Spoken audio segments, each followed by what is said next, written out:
Welcome back to Westbury, and we are still at the Maboneng Sports Grounds, and this is of course where the community will gather starting at 10 a.m. this morning, and for the umpteenth time they will be trying to galvanize in order to address some of the social ills that have really gripped this very small community where essentially everybody knows everybody. So trust and believe, when someone gets shot and killed, everybody knows who did it, but nobody is going to talk because they fear for their lives. One of the community members was effectively just saying to me, so you could be out hanging out your laundry and suddenly there's something that happens and someone gets killed, and because they look and they see it's you, you immediately become a target. And this is part of the paralysis that has gripped this community, where people literally fear for their lives because the threat is very real. But I'm joined now by Jefferson Johnson, who's also a member of the community here, just to get a little bit more in terms of some of the ills that plague this community. Thanks so much for coming through, Jefferson. You know, we haven't really gone into the issue of drugs and drug abuse in this community, because that is also said to be one of the driving factors of just the entire societal decay in this area. Thanks, Sakina, for having me. Firstly, I'd start off by saying, drugs and gangsterism is the driving force behind one thing that we don't have, is joblessness. Joblessness is one of the major problems that we have in the area, and I think government knows this for a very long time, that's one of our major problems, and there's no way that they're moving forward to try and help us with regards to that. How do you respond to people then who would say, yes, that may be true, but that's not something that's peculiar to Westbury? I think coming from personally, I do social behavior change programs in the communities as well. So for a very long time, this is something that we've implemented in the community, in our schools and all that.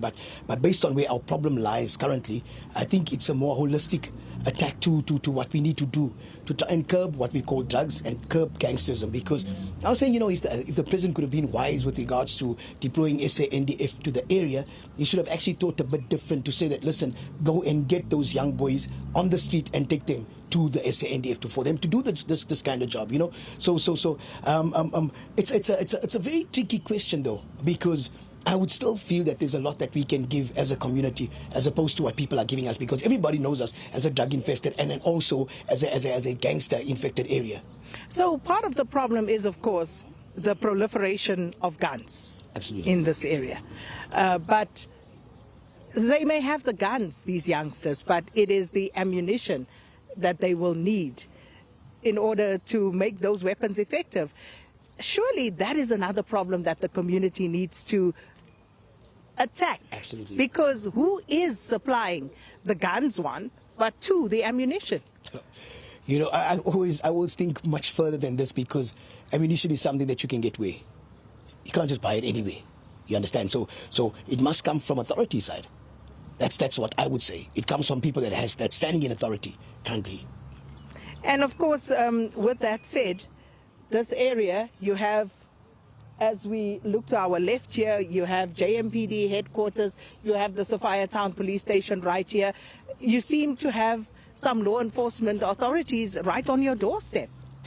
Man, let me not laugh when I think of that. Because when you phone, if I were to phone Sophia Town for van now, do you know how long we're going to take?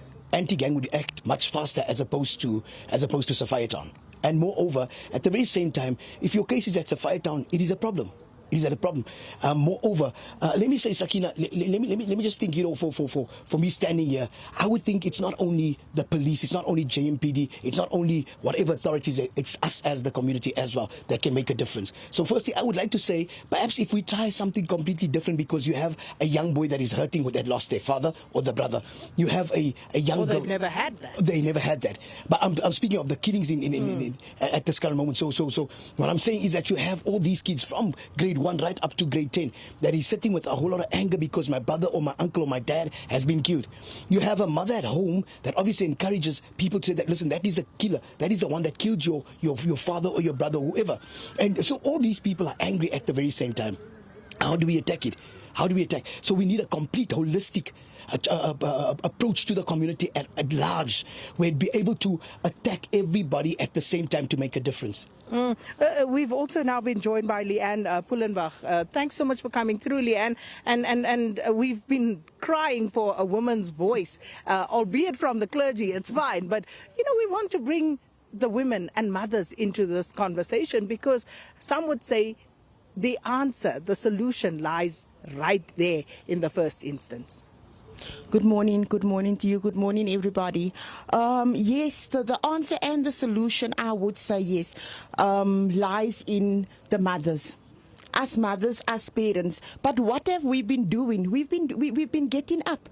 I know most people has been saying, yeah, but you are covering up for your children. You are doing this, but we're not covering up for them. Well, some are. Some are covering up.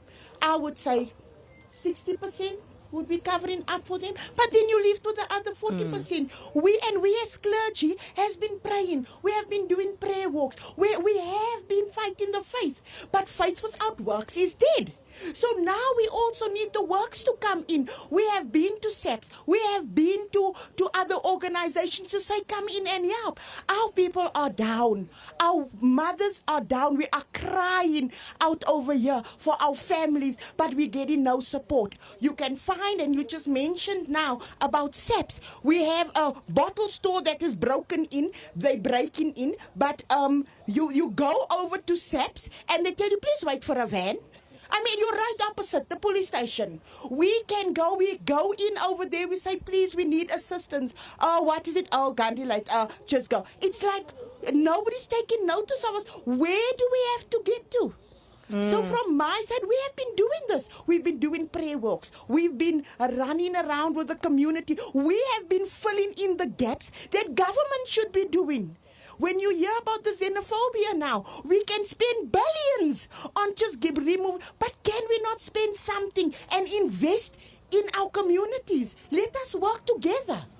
And unfortunately, our time here is up, but I think that is a great note on which to leave it, where we need to invest in these communities and make sure that, okay, apparently we've been given just slightly more time, which takes us to a little more, because I want to hone in on the drug issue and the fact that sometimes you have mothers who are on drugs. And when the mother's on drugs, sometimes you have this young boy who's just trying to fend perhaps for himself and his siblings, and then it spirals into something that he ultimately can't see a way out of.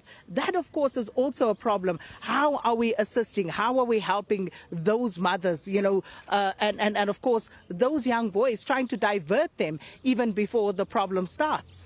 Okay, so well, I don't know if you have been noticing there's a lot of media going around where there is people that is trying to help with child abuse, trying to help in terms of calling in social workers and that, but government again has failed us because we have to go according to the law. When we try and help children with counseling them, with speaking to them, government fails us. They've been to the courts, they've been to the offices already, but nothing has been done. I like the program where the Bishop Dulton has brought in about fathers that is busy with. Can we support that program at least? Just support him. Get all the children also out. Fund these things, because that's where it's coming to. It's coming to the children. Some don't even have taxi fare. They want to join, but they cannot join. It is either too far, they need transport, but can we at least? Because there is programs that is running, but we need the support from government. And of course, this is where we have to leave it for now, because 10 a.m. is when this gathering is set to take place and kick off. And I'm curious to hear what some of the discussions, of course, will center around as far as solutions are concerned. But you heard there from our guests, Leanne Pullenbach, as well as Mr. Jefferson Johnson, about their first-hand experience of what goes on here in Westbury, what the actual problems are. But there is clearly not enough diversion for these children, and this is why they find themselves in the situations that they are in. And I guess we also have to go to government to ask, where are the alternatives for these children who find themselves at odds with not just the law, but at odds with each other and their communities? And it's not just odds, it's at war. They are literally at war. People were saying here to me that we saw that headline yesterday in the Cape Argus, 170 people killed across the Cape Flats in 2 weeks. And someone was saying here earlier, add 20 here in this area. And I repeat, 1 square kilometer radius. That is how big this area is, or how small we should say. And yet, since April last year until March this year, 79 people killed, most of them young men in the prime of their lives. And of course, there's also then the issue of drugs, and we need to find out where these weapons are coming from, and of course, who is supplying the ammunition. And trust me, the answers are not hard to find, provided we have the will to dig and get to them. So from us here on Morning Live, for this broadcast here from Westbury, we're going to say goodbye and hand it back to studio. But of course, from 10 a.m., there will be that community program unfolding right here at the Maboneng Sports Grounds. Back to you, Leanne.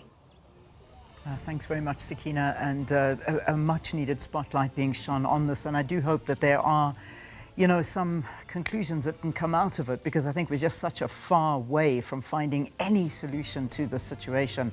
And I can almost tell, Sakina, from how quiet it is behind you, that I imagine the community are also very scared to come out and talk.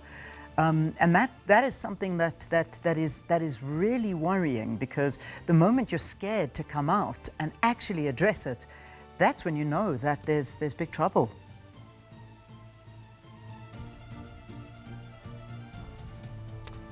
Well, that's right, Leanne. It simply means that the criminal element has won. Yeah. And at the moment, they are winning. Yeah. They are in charge of this area. And I can tell you, it's this tense calm, if you will, you know, but beneath all of this, we were hearing that there was a building, a shop that was burned down last night. And of course, on a daily basis, you can count the bodies. And when I say that, I'm not speaking, in the literal sense. It is literally and figuratively. You can pick up the bodies on a daily basis of young men whose families can't even see their faces when they are buried, because their faces are shot off. And it sounds graphic, but that is the reality of what is happening in this community. All right, Sakina, let's leave it there. This is real life television that we're showing you this morning, and certainly one can feel exactly what you're speaking about, that uncomfortable calm. But at 10 o'clock, hopefully you'll get the community coming out and showing the immense anger that exists in terms of, you know, the gangsterism that is there, and blatantly so. Thanks, Sakina. Thanks very, very much for that one.